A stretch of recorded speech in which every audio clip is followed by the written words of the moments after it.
Akashvani. Time for a weekly program, Our Guest. I hand over the mic to the show host, Nitish Arora, for the same. In a nation of 140 crore people, at least 100 crore are aware of cricket, and I can take it further. 100 crore of them have played cricket. Apart from players, for cricket fans, one person to envy is the one who stands throughout the match right at the center of the cricket field, at the pitch, watches cricket up close. So that is an umpire. So we are very lucky to have with us in our studio as our guest today, Mr. Anil Chowdhary. Welcome to our studios. Thank you, sir. International umpiring, was it planned? I'm sure you might have also started with playing cricket. We all start playing cricket as a player, but then maybe because of your colleague, your friends, or maybe people around you, someone was doing umpiring and they guided me to shift my focus here because I was slightly late as a player, and in Delhi the standard was also very high. I think I was not that good that I should have tried that. Rather than I tried for umpiring, and I think I was lucky to start at right time. How and when it all started? It was, I think, 89, late 89. Started by doing DDC league matches first, then local tournaments, and I went to Thailand for professional umpiring. It all started, and then I passed the exam in 97. Started BCCI games in 98 and did my first class game in 2000. Bombay versus Saurashtra. 3 different formats of cricket, T20, ODI and Test match. Which is the toughest for an umpire? Test match is always, you have all kind of variation, your bad pads, caught behinds, especially your temperament also, doing session by session. But at the same time, T20 also very tough because one minor mistake can change the entire scenario of game. Hardly any chance to recover for player also, for umpire also, because wides are very, very important. Maybe touch and go, caught behind sometime because of noise. So T20, nothing will happen, but suddenly something will happen which can be a big issue as an umpire if you are not able to handle it. So normally we say that cricket is a gentleman's game. It is. Still it is gentleman's game. Still it is. So you have... gentle ladies also playing nowadays, by the way. You have nipped my question right in the bud. But now we see that there are players who are very temperamental. How difficult or easy it is for an umpire to handle those players? I think if you understand the game and you know what next is coming, if you follow the where it is going, sometimes it's easy to handle and rapport with the players. You should have good working relationship with them rather than behaving like a policeman, which they don't like. But yes, you got to be humble and firm most of the time because you have to run the game within the laws. It helps, and aggression in the game is very, very important. It is must actually. Unless you are playing aggressive and competitive, no one will watch the game. Have you had some share of arguments with number the players? Number of times. It is generally discussion, not arguments. Maybe sometime here of the moment, but after 1 hour, 2 hour, all those players, they come and they say sorry also. Even sometime we got to be careful what we are saying because every single word thrown in air by umpire becomes official. So we got to be very selective when we are talking to them and commanding language. The language you are saying, the words you are using are very, very important because sometime your wrong sentence can change the whole communication. Got to be careful. And eye contact, walking towards player rather than making gestures. So all these things are minor things, but it creates a perception about umpiring and his handling. So match management is very, very crucial sometime in tight situations. It's very love-hate relationship it is with the players. I'll say working relationship. We are in the same, same area, maybe different roles. So when you actually are a cricketer yourself, you have played cricket and now you're only standing and looking at, does it frustrates you if the player is not playing good and you want to break free and say something out of the book to him? Especially in a multi-day game where a team has taken the first inning lead. So match is almost decided. You know that nothing is going to happen. Then sometimes, yes, we start that kind of communication. Hey, come on, play positive.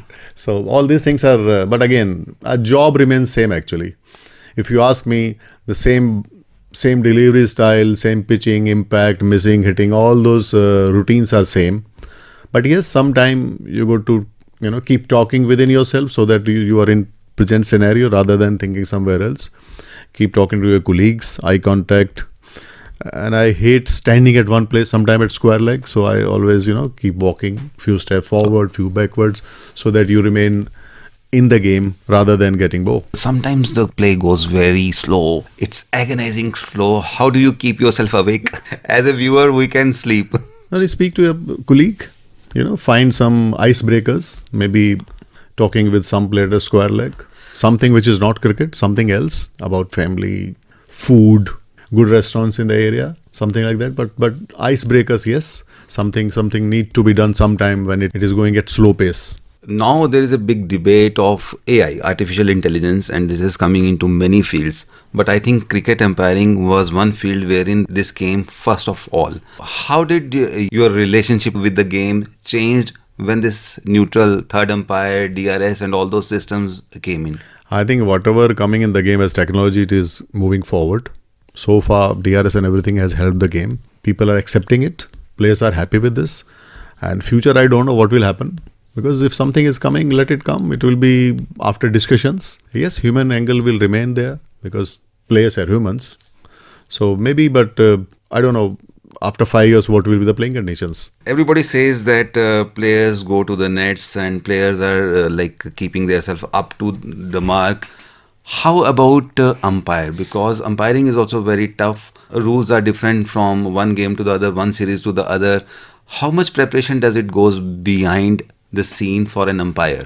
But normally I will suggest, I keep suggesting all the umpires, my colleague umpires or those who are new umpires that go to club games that can be on nets and just keep updating yourself about playing conditions. Laws generally are same, but playing conditions keep changing. And as you said, 3 formats, now not 3, 4 actually. Women cricket has some other things like circles are different, boundaries are different. So all those things. So you got to be updated with all the formats. When are you going for a tournament? Please read all the playing condition of that particular tournament. You have remained in the field now for almost 4 decades, if I'm not wrong. Yes, if you include club cricket also, yes. Club cricket also. So there must be lots of incidents to share with. I'm sure you go back home and talk to your family, to your friends, but those are the things which have never come out in open. Is there anything specific, something very interesting that you would like to share with our listeners? Funny incident I can tell you, like one of the games I was doing one BCCI game in Una, Himachal Pradesh, and one side is like, it was far end from me. I was standing at the other end, and there's a big scoreboard and a building also, which is pavilion kind of thing, and scoreboard is above that. So one chopper was coming and it kept coming and it landed in the ground. And well, the play was on. Yes. Official play. I could not believe what has happened. Though, like it was, I think, close to drinks. Maybe after one delivery or few deliveries, there was drinks. So normally during drinks, our groundsmen, they come with that, that paint and everything. Everything was on the ground.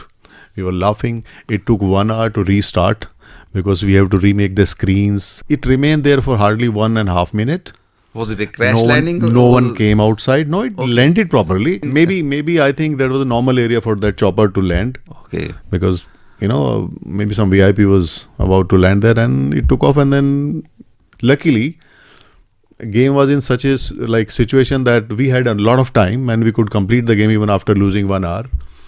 But we kept laughing after the game also. What was this? It was like we were watching a movie. Kites, birds, flights, sometimes bees. Bees, yeah. Bees we have heard of. Number of times you must have seen that players are lying on the ground, including umpires. Have you encountered any such thing? Yes, number of times. Okay. And once I think I was doing one T20 in Guwahati. Snake also came in the playing area. I think it was India, Australia. Okay. But it was it was within the control grounds. People came and I think you are very much a neutral umpire because you chose an incident where nobody is involved. You are not naming anybody. You are not. I'm sure there are a lot of other incidents that you would in your kitty. But that is good management skills. I said you are a neutral umpire for sure. Yeah. All umpires are neutral umpires, by the way. Now the term came, the neutral umpire came, and was it like? Now that this has come into discussion, does this also hurts when you say that you have a neutral umpire? Now, see, umpire is always a neutral. Yes, I always feel comfortable if you're doing a game where your country is not involved. Okay. Because then too much scrutiny in your own game. Then you are under double pressure. First of all, you have to do good umpiring. Then sometimes your own players are involved, and you have guidelines. You have to follow them. It is undue pressure sometimes. So that's why a lot of umpires, they also like doing neutral games. Okay. Although Whatever game you do, it is same for you. No, But but if you ask, the punchline is that but umpire if is you always ask any umpire, he will love to do neutral game. okay. If you ask any umpire, he will answer the same. That saves you from Dharam Sankat many times. Yeah, you can say that. But again, our job is such, we can't be goody-goody with everyone. True. We got to be, we have to take decisions sometime. You like or don't like, but again, you're following the law. So 4 decades doing umpiring and playing cricket, what do you say are your earnings from the game? Not in terms of money. Okay. Satisfaction, recognition in a very good way, lot of positive things. Maybe I'm slightly lucky that I have reasonable perception among our players and other stakeholders. I give you one earning. A few days ago, we were doing a program on radio, and the photograph I put in my social media, and there was a comment that Mr. Anil Chowdhary is one of the best umpire in the world. So I'm lucky. Yeah? I'm lucky. Which means that we get some time criticism also, but generally it is for a very short span of time. All Indian umpiring is doing very well nowadays. We have good umpires because our workshops, training programs, the support from BCCI is very good nowadays. So things are going in the right direction. Now there is one question I cannot but ask you, because I'm trying to evade that. I put it in another way, but then you were brought in the helicopter. But these days now the audio recordings from the pitch are also making interesting news and waves, and you are the one who listens to everything before actually these Not things came. everything, because in noisy scenarios, sometimes you get all those things we can't. Mics are so sensitive, they pick up everything. Sometimes you get it, but we are standing at square leg at some distance, we don't get it. But still, what do all the players say actually? I mean, if we talk about Australian teams, sledging is something which is a part of their game and their mental framework. What about other teams? I think anything within the guideline is fine, because you are playing an outdoor sport and you can motivate your players. You can put some indirect pressure on the And opponent. poke the opponents. I don't know. I don't want to go to that particular word, but some aggression, it's you're playing with hard ball. So within the guidelines, I think few things are okay. But unless you're getting personal or you're breaking some guideline of playing conditions and code of conduct. So listeners, you might have understood by now that it is very difficult to intimidate an umpire, to bring out something from him. So you can understand that how well they control the game, how well they manage the players. Now the question is, if somebody wants to take umpiring as a profession in India, what exactly is the route? What would you advise to youngsters who really want to take this up as a profession? Straight away, I will advise, first of all, you do umpiring. And you have a self-assessment that you can stand for 7-8 hours with that kind of heat, pressure. Are you enjoying it? If you're enjoying it, then start it. Go to your state association. Literature is available on phones nowadays. You go to online courses, you can do that. But keep doing umpiring, and unless you're a good umpire and you have that judgment skill, which is generally natural, you can polish and improve on it. Then other things, you will get it. You can take my email, I can guide if someone is interested. But it's a good career, that I can tell you. First of all, you become BCCI umpire, which is after crossing level 2. Then BCCI games, all the games we have cameras, referee, reports, there's a separate committee for this. They assess you over a period of time. Then you get those big games. Big games mean to start with Ranji Trophy, then Dalip, Irani, then they can give you IPL also if you're good. But it's a slow process. It takes 6-7 years because it's not that easy. Talking in a room and discussing about performance and all, because good umpires, they need good temperament, consistent performance, not one odd game. So after 6-7 years, you can reach at the top if you're good. Deliberately kept a few things out of this interview. Where did he started from? What was his journey? From which town he comes? These are the things which are now available in the social media. And I'm from a village. My village name is Dangrol, district Shamli. So I'm a Desi boy. And he was a Desi boy who has really gone international and respected all over the world. He has earned respect from most of the players. And I'm so very happy that you are here in the studios. Thank you, and thanks for inviting me.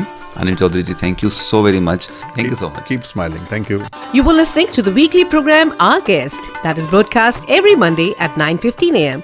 Don't forget to tune in next week, same day, same time and same frequency for more on Our Guest. Have a nice day.